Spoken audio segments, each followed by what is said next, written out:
Hey everybody, good morning. I'm home alone finally. My husband was working from home today, but he said he was meeting up with some of his coworkers, and I was like, aren't you leaving yet? Anyway, so this is gonna be my first recipe video, so please be kind because I don't know what I'm doing.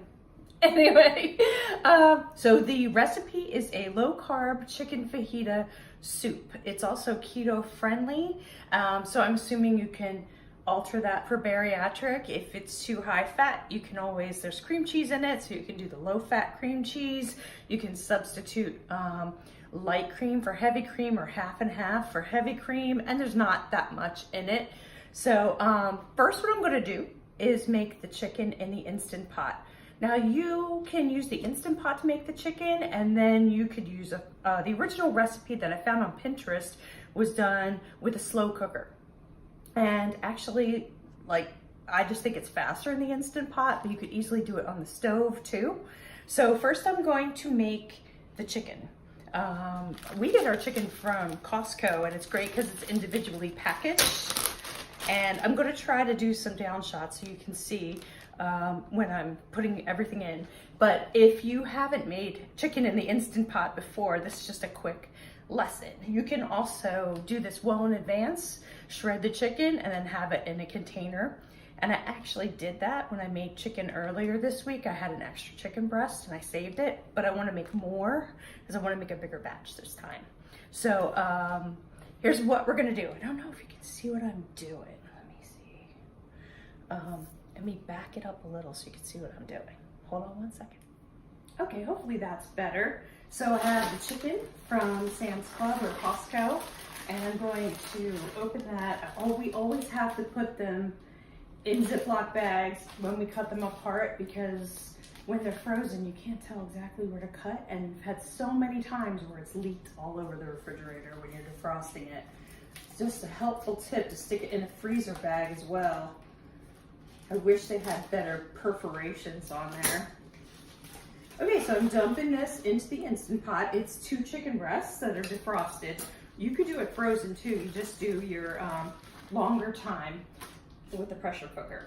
Okay, now you need some liquid to make the pressure cooker work. So you do at least 1 cup of chicken broth. I'm actually going to do 1.5 cups. And I'll tell you why. Because the other day when I made the chicken, I got a cup of broth out of that had the seasoning in it from my chicken and from the seasoning that I'm going to use, and I saved it. And for this recipe, I need 2.5 cups total. So I'm just going to do a little bit more, so I'll have all seasoned broth. So you just kind of pour that in. And then I take a little bit of this McCormick Taco Seasoning that you can get at Costco. They come in the little packets in the grocery store, but this is amazing because you can use it in so many things. And then I'm just going to sprinkle it over the top, just a little bit, because you're going to have some in your soup too. So then you cover it up and you set your valve to pressure, so the valve is closed. And then pressure cook. I think it's on manual. For some of the other Instant Pots, it's manual, but mine says pressure cook. I have the Instant Pot Duo Plus, and I'm doing about 12 minutes. So what's gonna happen is when this goes off, I'm gonna natural release it, which means I'm not going to turn the valve, so that when it's done, the chicken's gonna be so well done that you can shred it with 2 forks. And that's what we're gonna use in our soup today.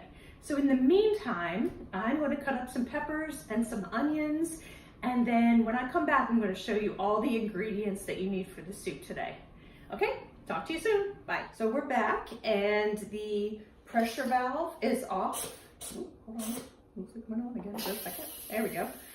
Is down on the pressure cooker, so it's okay to open, and the chicken's ready. Now you could do up to 4 chicken breasts, I think maybe 5 in here pushed together. If they're frozen, you would have to pressure cook it a little longer. And also, you don't want to stack or have the chicken too close to each other if it's frozen. Sometimes when we get the Kirkland brand, they are like a block, and I try to get them apart a little bit because it could be raw in the middle, and I've had to put it back in for a few more minutes. So now I'm just going to give you a quick idea about the shredding. It's really easy. You just kind of put it into a bowl, get 2 forks, and then start pulling it apart. And for the soup, I cut it a little bit too. So I'm going to do this with both chicken breasts, and then I'm going to give you a tour of all the ingredients of what we need today. Be back soon. I flipped the camera around to show you the ingredients that I'm going to be using today. This is just Kirkland's salsa. The original recipe called for tomatoes, diced tomatoes in a can with green chilies, and I can't do spicy food. So I wanted to give it a little bit of a zing. So the first couple times I did it, I put a couple tablespoons of salsa in it. You could do mild salsa, medium salsa, or no salsa, whatever you prefer. Or you could do the tomatoes. I just hate tomatoes. Anyway, the McCormick Taco Seasoning that I talked about. I cut up peppers. The original recipe said 1 pepper, but since I'm not adding the tomatoes, I did 2 peppers. And heavy whipping cream, my giant garlic from Costco. Will I be able to use it? We will find out.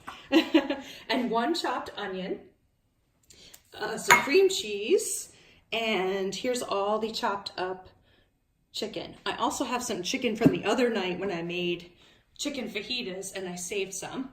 And this is my chicken broth from the other day too that I saved. So what I did was, after, this is a little gross, I'm going to show you. After you're done cooking your chicken, it kind of looks like that, kind of gross, little foamy stuff. So what I do is I strain it through the strainer to get just the broth, and then you can reuse it again.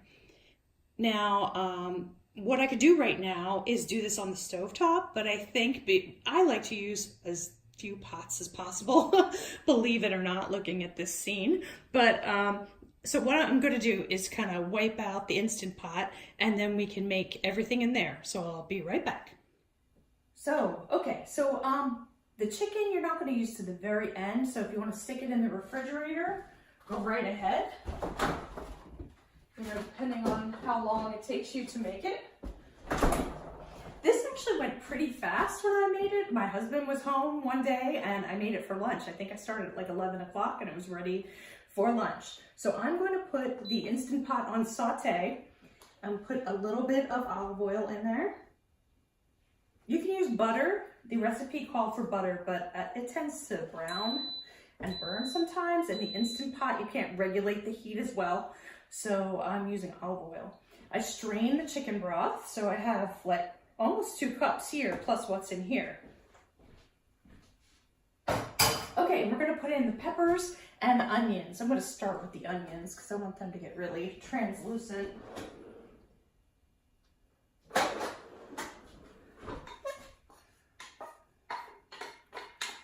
And you just cook them for a while, saute them.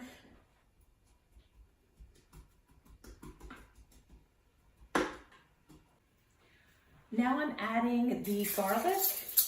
It says 3 minced cloves of garlic, but I'm just gonna add some garlic.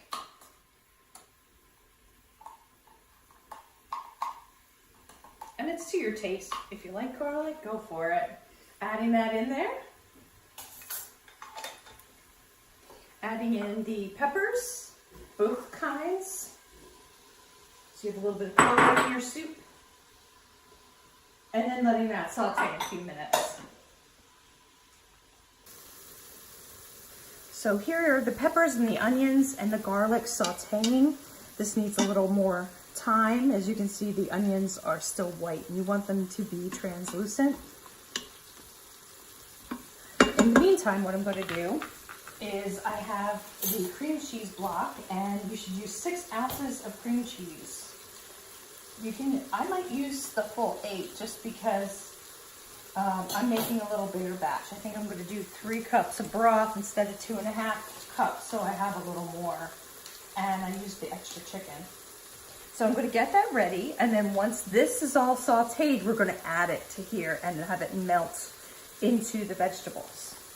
So we're ready to add the cream cheese, and we're just going to break it apart and have it melt. I make a spinach artichoke dip that's a stovetop version, and you do the same kind of thing, and it's amazing because you don't have to cook it in the oven. It doesn't take a long time, and you just kind of melt the cream cheese into it. I guess I won't be having that anymore unless I make it for family events. So you just let this go a little and let it melt. As you can see, there's still some chunks in there, and you want to make sure they're all gone, because after this you're going to add the broth and it's going to cool everything down. But what I did is I hit the saute button a couple more times, because there's a less saute, a normal saute, and a hot saute. So I turned it down just so this doesn't burn while I'm getting the last bits out.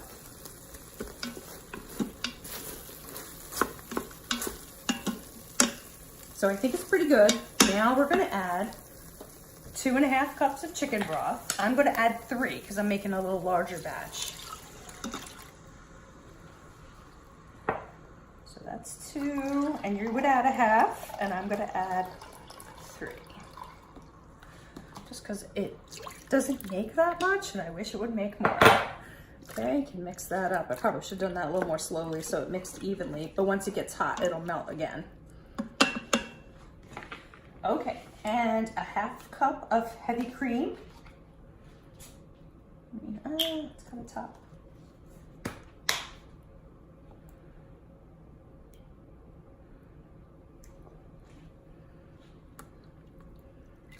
I'm going to turn that saute back up so it gets warm again.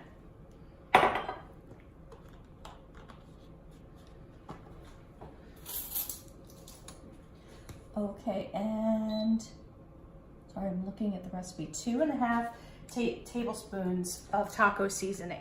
Now, her recipe, I got this on Pinterest, and it was, her name is Casey Trenum. She had the original recipe, and she had her homemade taco seasoning. So that's where I'm not going to give the nutritional values, because it's based off of that. 2.5. But looking at the back of the McCormick seasoning, 2 teaspoons have 4 carbs. So if you want to go to her site and make her version of it, you'll get a lower carb taco seasoning, I believe. Okay, and then we add, I'm gonna add the salsa, just about like 2 tablespoons. Sorry if that looks gross. I'll mix it up in a second. Trust me, it's really good.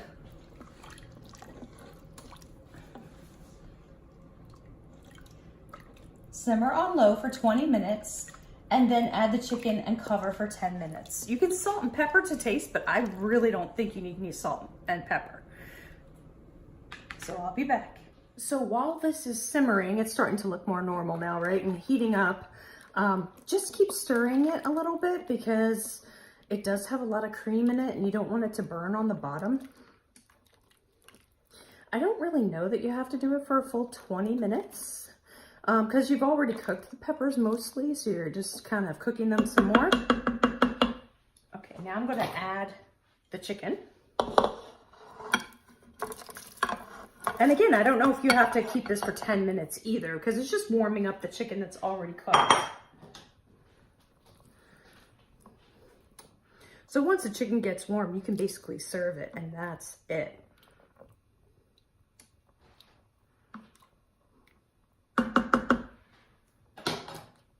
So that's it. Basically, it's ready. The longest part was making the chicken. So if you do that in advance and keep it aside for when you're ready to go, like when you're making another meal, this would only take maybe 20 to 30 minutes between the chopping and the cooking, because you can do a lot of things at the same time.